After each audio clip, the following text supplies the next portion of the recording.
It's another series from the Ursasaurus Cup, a community endeavor to kind of temporarily fill the hole of the North American Open Cup, or the America's Open Cup, excuse me, while we still are waiting for ESL to make a freaking decision.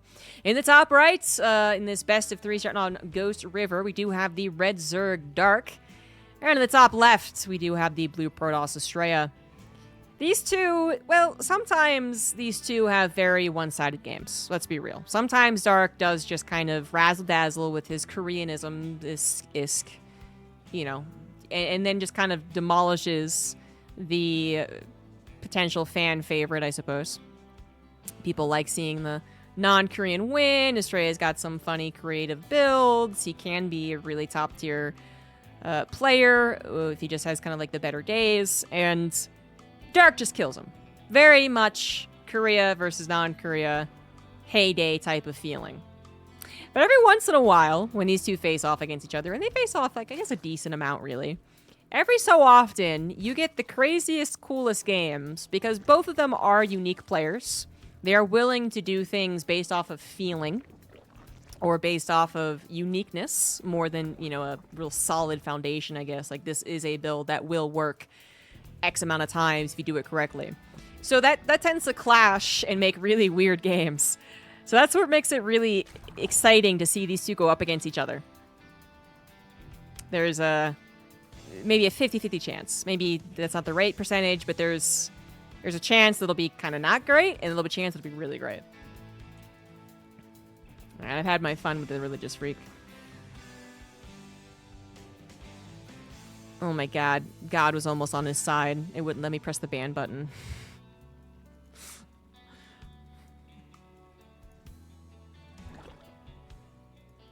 Alright. So, what type of series will this be? I'm not sure. I actually don't know what happens here.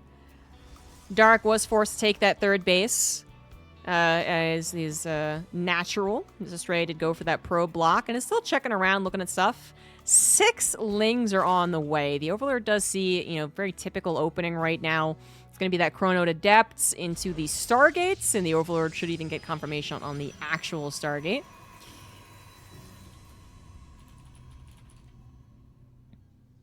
And we got ourselves a very typical ZvP. For now.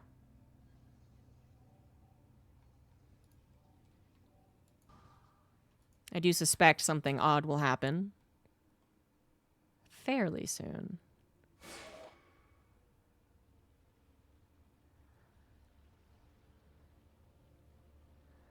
Someone asked if we reckon if we have a patch anytime soon. Okay. I keep hearing second, third, fourth hand information that there's a patch. I have no idea. I had no idea this was happening. So, I don't know. Roddy is maybe trolling everyone. There's always that possibility. You don't think of him as a troll, and he's usually not, but that's the perfect time to be a troll. I don't know. So don't look at me for any more information on that one. Whoa, look at me, though, for a decent amount of Lings out in the field. I guess there are 2 Adepts, actually. Never mind. Not going to continue producing Lings. Drones are on the way. Good Evolution Chamber block. Still got some nimbleness there for being an old man. Old dad.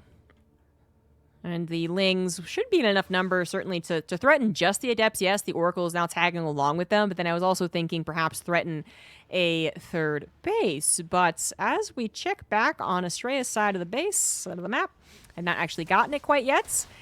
Is going to go for, I mean, still a, you know, third base, but it is going to have to be delayed for a little bit. Oracle's going to come in here and grab 2 drones. Adepts did shade back to try and deal with the Lings, ensure the third base can come down at a reasonable time. Interestingly enough, a Void Ray was built after the Oracle. That's a very different type of opener. But the combination of Stargate units seems to have changed, actually. I think all Protoss players at some point, maybe earlier this year, agreed that going nothing but, like, triple Oracle was really boring. So they should do something else. I'm pretty sure that's what happened. They got into the little Twilight Council, and they talked things through. That's a lot of Lings. Dark is looking to take advantage of an under-defended third Nexus. The Void Ray, if it had been even here, would not have been all that much more helpful, to be honest. But it's not even around. 2 more Adepts get warped in, surrounded, and killed, and these last 2 Adepts will also be killed. Unfortunately, the Void Ray is still not helping. Astrea is mindful of his scouts, however. You can see him putting down these shield batteries on the high ground that actually not end up going up. What is happening there? Okay, ooh, I don't know what happened there, but they were going up. Now they are finally going up. A Dark Shrine's coming through here, too, because Astrea has realized this is a hatchery-based all-in coming out from Dark. Dark starts with the Lings, little appetizers to the actual main entree here. This is it. A very dedicated attack here from the Zerg player. 35 drones, all on hatchery technology. If a couple of DTs could get warped in, it wouldn't solve the problem exactly, but it would really help. Or even a couple of Archons, actually. It'd be very helpful against the inevitable Ling Flood. Unfortunately, that Dark Shrine still is not done. That was not the build that Astrea chose as a response to scouting. One Void Ray also not going to be able to help too much, although one Ravager is going to get destroyed here. Nicely done.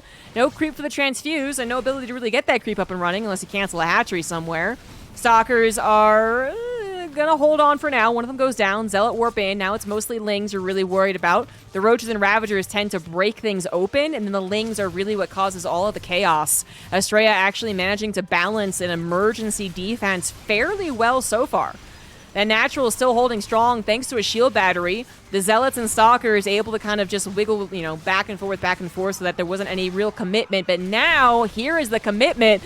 The Lings jump on top, but as the commitment happens from the Zerg, the DTs appeared, or perhaps is what prompted the commitment. Either way, the DTs are here, and they're not going to kill all the Lings all that quickly, but they will absolutely kill the Queens, the Roaches, the Ravagers, and only Lings. When you still have SimCity on your side, you still have production on your side, you still have shield batteries on your side, are not going to be good enough. Really nicely done there from Astrea. I actually thought it was going to be way more difficult for him because it had been kind of the appropriate steamroll. You started with the Lings, you caused some troubles, you caused them to perhaps even not pay attention to their scouting, and that's when you hit them with the real punch.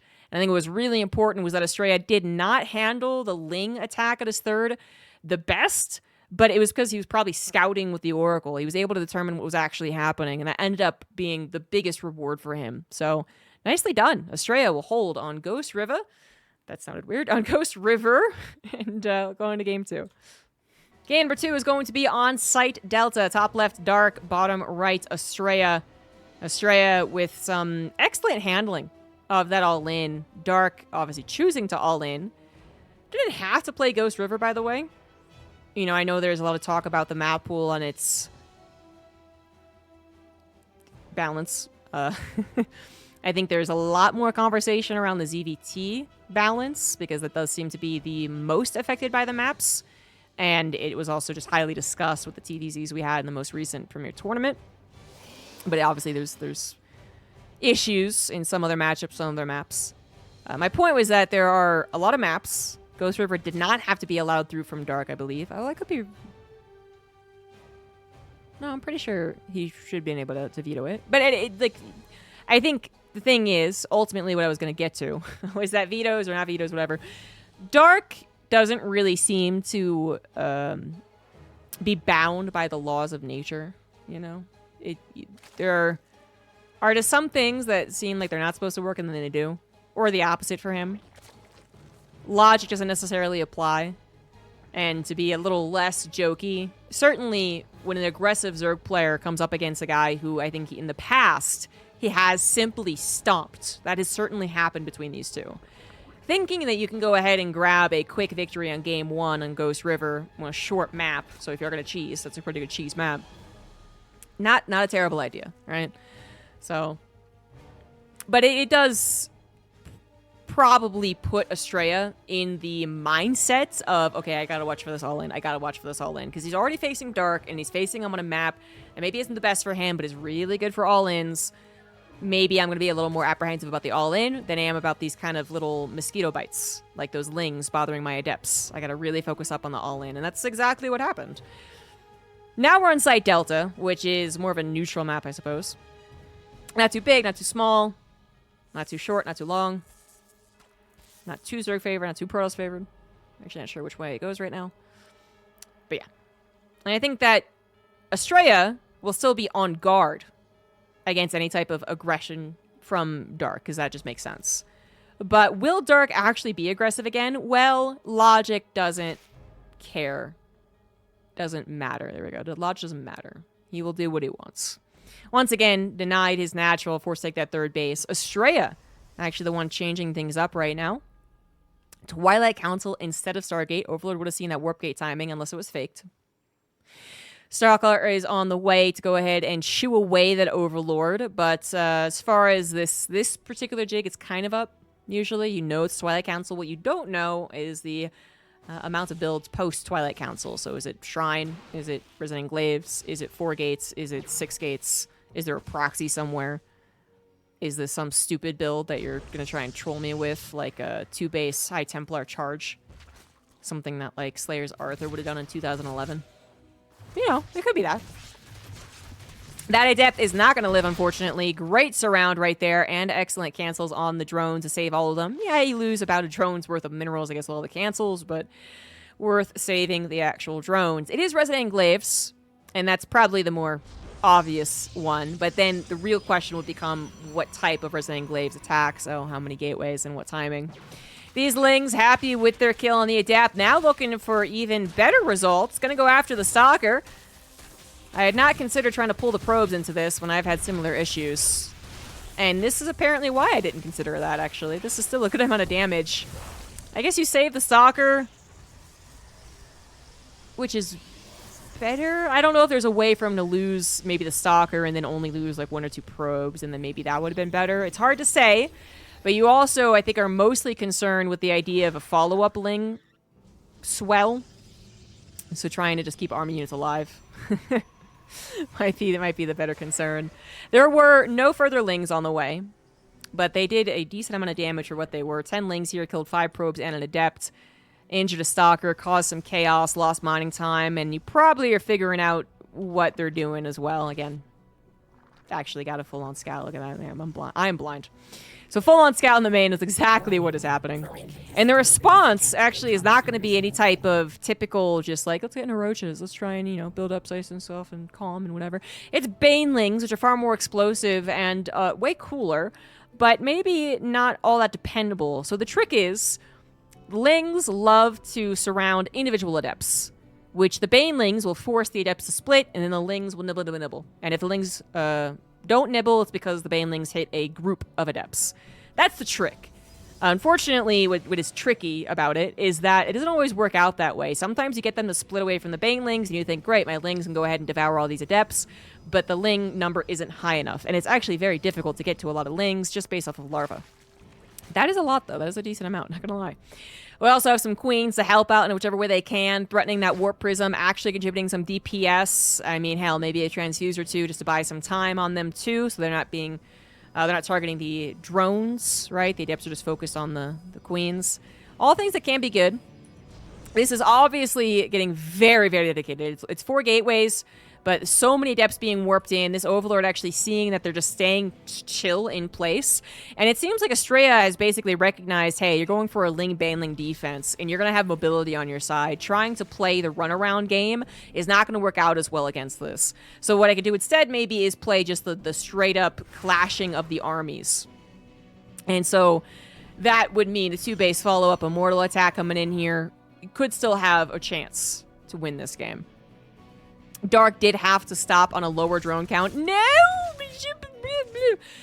Dark did have to stop on a lower drone count, so keep that in mind. Sometimes the way that Zerg economy works ends up ultimately putting them behind, even though they did a very logical thing in defending first and foremost. So that's now the concern, is can Dark get to that solid drone count to then afford the army that he's going to need as the game continues? I would say yes. I think he's in a pretty good spot. That Warp Prism now way more careful about being on the offensive, is just going for some scouting, trying to pop some Banelings, but Dark is controlling them. Nicely done. Third Nexus is on the way. This is a funky position, and this is kind of what we expect from both players. Not the first time we've seen the Adept attack decide it can't work, then not commit to the all-in and kind of be a little... It's not indecisive. It's actually, I think Astrea was actually kind of decisive. It's still awkward, though. It's just awkward. So many of these Adepts are going to become more and more useless as the game goes on. Dark up to 57 drones. Lair is about to finish. Plenty of Overlords. I have noticed the supply blocks of Dark in the past, this game and the last one. but I feel like I mention it too often, so. But yeah, it's also because he's going to make a bunch of roaches soon. Warp Prism does finally get into that main base, and I think it's actually very important because one thing you do not want to have happen here in a game that seems rather... It's straightforward, as in these two armies will clash against each other eventually, right? But what would make it very weird is if a Spire was being built without Astrea's knowledge. How many of these units shoot up? 4 of them. Sorry, there's 4 sentries. So I think that was probably a more desperate move into the main, not for the harassment purposes, but for the scouting purposes. And I think altogether, seeing it's still on 3 bases here, 4th base of Dark, about 80% done. It's a still very big Ling, Baneling, Roach, Ravager army. You can start to kind of put things together and say, okay, there's no way they can afford a Spire. And if they do, it's not going to be that many mutas, I guess. Because you can't really see all the gases. And you can't really, truly 100% say there's not a Spire, but there's some information. And then Warp Prism really is just being an observer at this point. It's not doing very much else, but it is better than nothing with the Warp Prism Observer saying, hey, the army's on the right side. The Protoss army will go ahead and head on to the left. Overseer of Dark is going to get some confirmation of what's going on in the main, but it's already on the front lines, dude. That +1 attack might never come to fruition as Astrea is committing pretty hard. If he lets that Shade finish, oh my god, oh my god. Force fields come down to block out the main base and the natural, which is a good idea, but this was still so much Zerg. Oh my god. Oh, that did not work. That was a disaster. Wow. You know, funnily enough, I feel like Astrea trying to make it more complicated and trying to make it more clever actually made it worse. I'm not 100% sure about that, but I feel like if he had actually just A-moved, that might have gone better. Because then maybe the frontline adepts do die, but then there's so many of them that it's not really all the adepts. The immortals are safe behind. I don't know, but that just... that was a non-contest is what it was. Warp Prism Micro will not save the day, and Astrea does acknowledge that. I gotta see that again, man. Because I think I see his plan. I mean, if force fields at a 15 range, I think this would be amazing. Okay, first of all, gotta note that he has no idea how big the army actually is, technically. His Warp Prism was getting a pretty good idea of it, though. So he knows that there's more. So his plan was to split the adepts into chunks so that there also wouldn't be, like, lings surrounded, I guess. And then force field a third of the Zerg army. Because this would have seen no Ravagers, too. No Ravagers. Only 3 Ravagers. I mean, there's no possible way that Astrea could have done what I'm about to explain here. But I think the way that he actually maybe should have approached it would have been to force field this, and then whatever else. I think actually legitimately just moving with a gigantic blob of an army and force fielding this portion would have been the easiest thing to do. And then this army kind of has to come through its own choke to kind of catch up. It's not as much of a surround, I guess. And then you still have this army to deal with, which I'm, scared of, but... Yeah, it felt like he had a plan, and then he changed the plan, and then he changed the plan, and then he changed the plan, and then, oh god, it's a plan. It's no longer a plan. Maybe he was, from the get-go, gunning for that natural. I don't know. But that did not work. GG. 1-1. Let's move to game 3. In the bottom right of Oceanborn, we now have Dark with his own 1 on the scoreboard. And in the top left, it is Astrea, who was able to take game 1 with a pretty good hold, really. I think the outcome looked a little more one-sided in Astrea's favor. It was actually a very, very terrifying attack from Dark. But then the next game just got all types of topsy-turvy and never in favor of Astrea. The classic, I don't have that many units. Oh god, the one holding the door is about to die. Panic that every Protoss has experienced that led to the death of 5 probes. did not start off very well. And then a full scout on your intentions, including, but not limited to, like the amount of gateways that were going to be included in this. Not the best start for a Protoss player. Honestly, I could see some way, again, how that attack maybe could have worked in an absolutely ideal scenario that no StarCraft 2 player could have ever really set themselves up for in the midst of a real-time strategy game. Or maybe if he had played defensive and macroed, I could have seen a game continue on for a little while. But it was all types of awkward and unideal for Astrea, who never took the reins so much.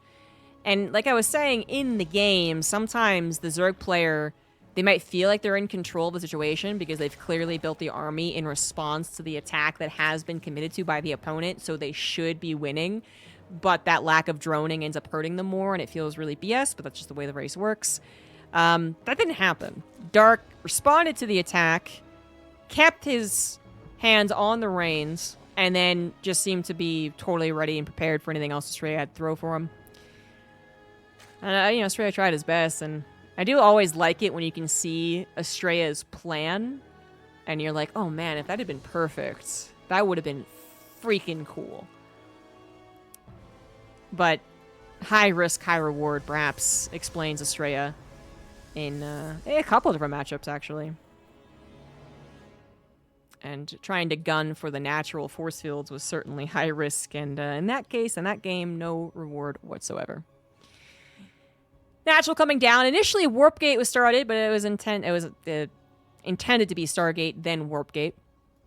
I don't believe this was an attempt to fake out the Overlord because it was very clear that it was canceled and whatnot. Just a habit mistake because he just went Twilight Council.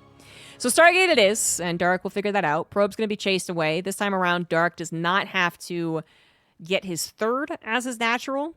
He actually does just get his natural. And as much as this has really become very common, this whole, you know, blocked natural situation for Zerg, it is worth noting that as much as Zergs have gotten used to it, and as much as it doesn't really, you know, drastically change the game, I guess, it does kind of, a little bit. The drones having the transfer from the main all the way to the third, the creep spread lacking between the bases, it can be painful, so. Clearly, Dark is just going to win the series, because it's just perfectly right now. Not quite that good. Overlord's going to confirm that it is an Oracle, but what was more interesting was the follow-up. In the first game, it was a Void Ray. And in this game, it's second Oracle. Okay, so a little more of that typical macro game. Two Adepts still trying to shark around, get a Creep Tumor, get a Drone, get a couple of Lings, whatever they can. They are going to tuck themselves into that little pocket. I don't know if that was the best shade, though. I say as I chomp down on my Doritos and judge the player playing at 400 APM. Yes. Actually, that might not have been a bad shade. Okay, hold on here. That was not bad. 7 drones went down. I think maybe Dark was also like, that's not a great shade, and just never microed his drones, right? Like, that was the only thing that was yeah. I think that's what happened. He was just like, my Lings take care of it, my Queens take care of it, and the Adept actually focus fired the drones. The Oracle swoops in at the very last second to give a minor amount of support, and then really didn't do very much. So that ended up being a very good shade. Dark in a little bit of trouble here. Pretty nasty loss in the early game for a Zerg player. Not really any, not really anything good I can say about him. He's going to lose an Overlord to a Phoenix coming out as the third Stargate unit. That did come out prior to all this technology, just a note, so it's a little bit later on the Forge and the Twilight Council, but kind of, I feel like it's kind of working as far as just keeping that ball rolling. You got the 7 drones really unexpectedly. Am I the one that was surprised by that? I feel like I'm the only one that was surprised by that. And then you also get an Overlord, which is usually a given with the Phoenix, but it's still kind of a nice just, oh, got another one. Hey, I got a full scout. Hey. Astrea should be feeling it for this game, despite his previous game being a loss. Plenty of probes to transfer now that the third Nexus is done, just once I guess it's confirmed safe, and the Oracles are scouting around the main attack path. +1 melee, once again, the goal for Dark. Didn't actually mention that, but last game that was also his intention.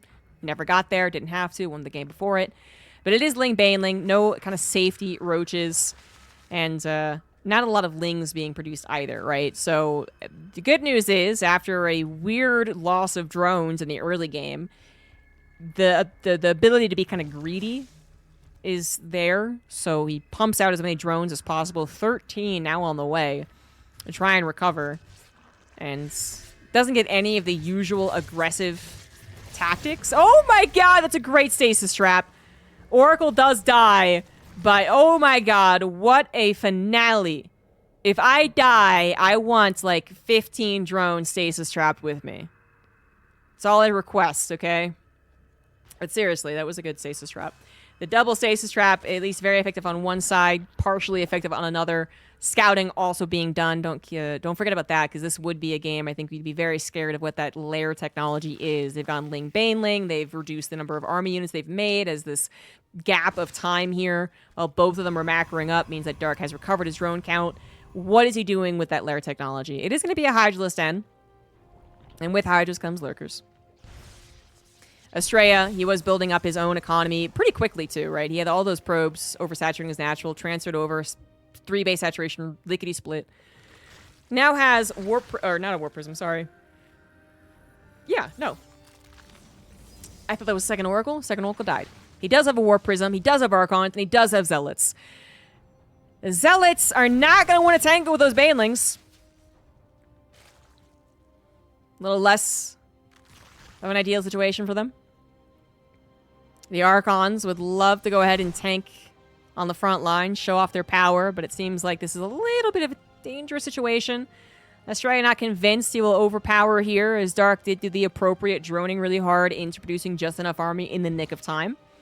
Astrea not too worse off, I suppose, but did not grab that 4th base behind it, something that Darklings did just check. Double Immortal production. He's definitely going to have something against the Lurkers that you would still expect to be on the way. But you're not on Lurkers as of yet. Hydras being produced. Their upgrades as well. +2 melee versus +2 attack for the Protoss. Centrifugal Hooks versus Storm. And that Storm is about to finish. Centrifugal Hooks still 50 seconds away. Astrea does need that 4th base, and he'll finally grab it. Also seems to be setting up a little bit of a run-by, or maybe just checking for some lings. Warp Prism coming on the left side, too, so a little bit of a left-right up the gut with the main army could be good. The army of Dark was kind of positioning in an aggressive manner. Might regret that. Seems like he's gotten wind of the harassments, has pulled back the army to that 4th base, although the Warp Prism is just kind of moving on along, isn't it? Spore Crawler, a little bit too late to get more damage done. Main base covered by a couple of Queens. This is potential distraction, and Dark should be aware of that. Zealots, again, coming on that right side. He is getting his own distraction opportunity set up by killing some rocks in the middle of the map.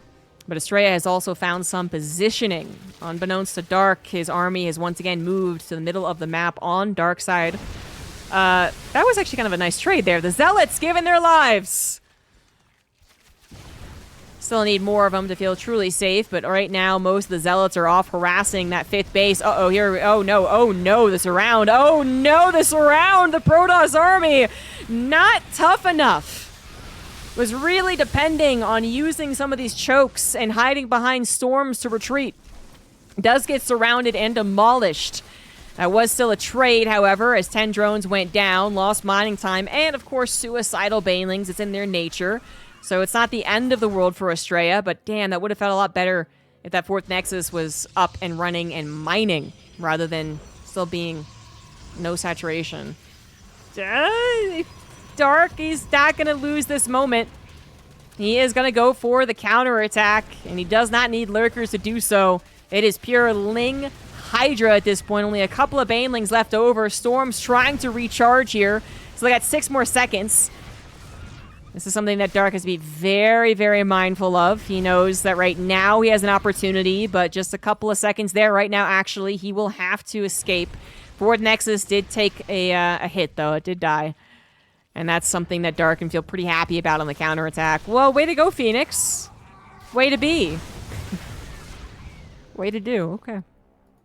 Zealot harassment continuing to try and make up for some of the economic damage Astrea did just take, but unfortunately not really going to be worth the loss there. It's like Zealots, sometimes they feel free, but remember that's 500 minerals down without killing very much. 4th Nexus. needs to get up and running and stay running and actually mining. I guess the Zealots did also kill this base, so it's something to consider. But Dark has been winning in the income, I think, for a little bit at this point. That'll be 5 bases eventually, though, for Dark. 5 bases, 74 drones, maxed out army, finally moving on to some hive technology. That's possibly where we will see the Lurkers make a debut. Still a lot of Immortals, though. And a decent number of storms. That army, not going to get through that. Too many chokes to work around. 4 bases, almost up for Astrea. He is long-distance mining as many of his mineral patches have been depleted, so there's not much else for these excess probes to do. Baneling run-by is not going to be successful, or will they? Oh, I see the pylons blocking.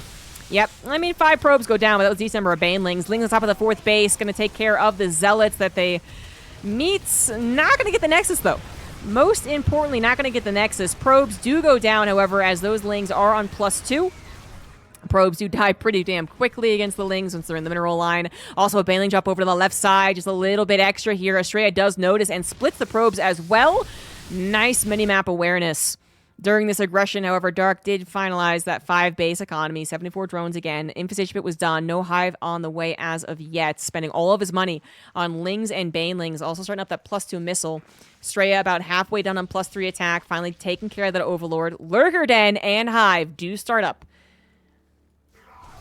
And even though the Immortal count is good and continues to get even better, I'm still personally scared of Lurkers. Lurkers, with any type of Nidus shenanigans especially, will be quite scary. And Dark has yet to add that Nidus Worm, but it, you know, is it that far off? I don't know. War Prism barely alive, barely helping out on the harassment. Lings finding a High Templar, I believe. I don't think they got too much more than that. Well, maybe now they will, because the rest of the army's coming on in here. High Templar is going to go down here. Not using their storms, so they really would have wanted to.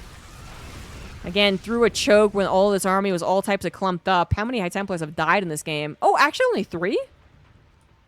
Wow, I thought it was going to be 6. Okay, not too bad on the retention then. Saving some of them with Archons too, right? Of course.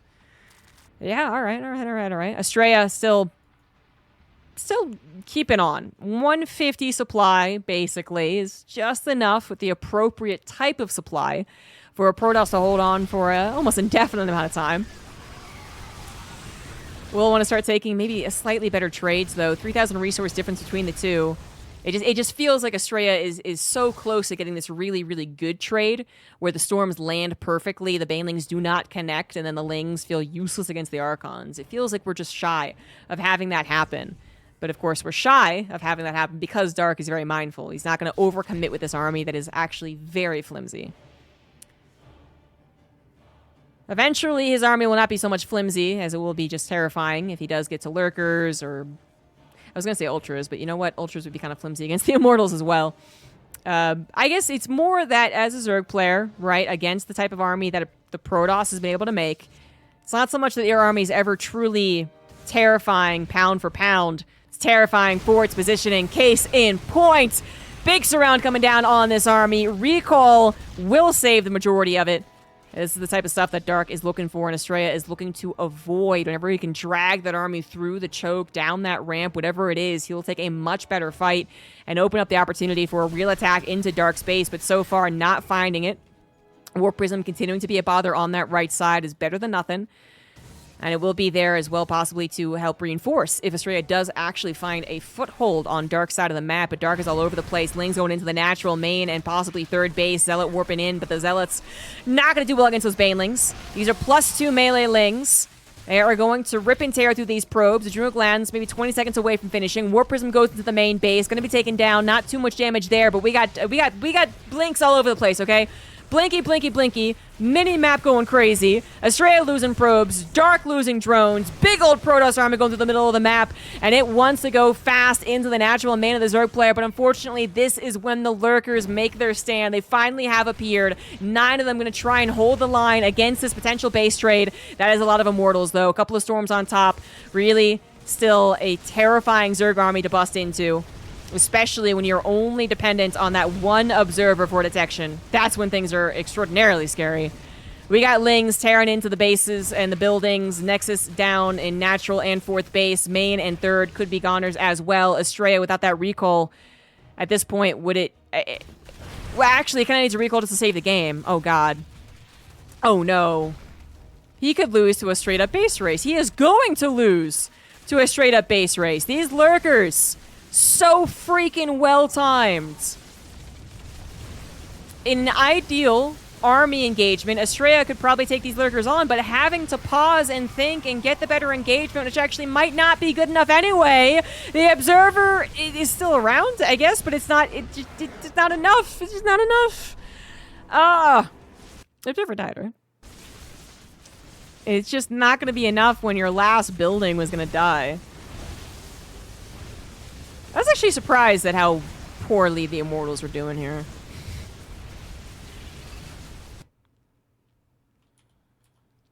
The revelation was on only some of the lurkers. That's what it was. The Observer was dead.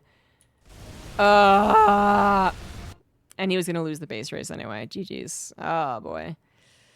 Those lurkers were seriously so well timed.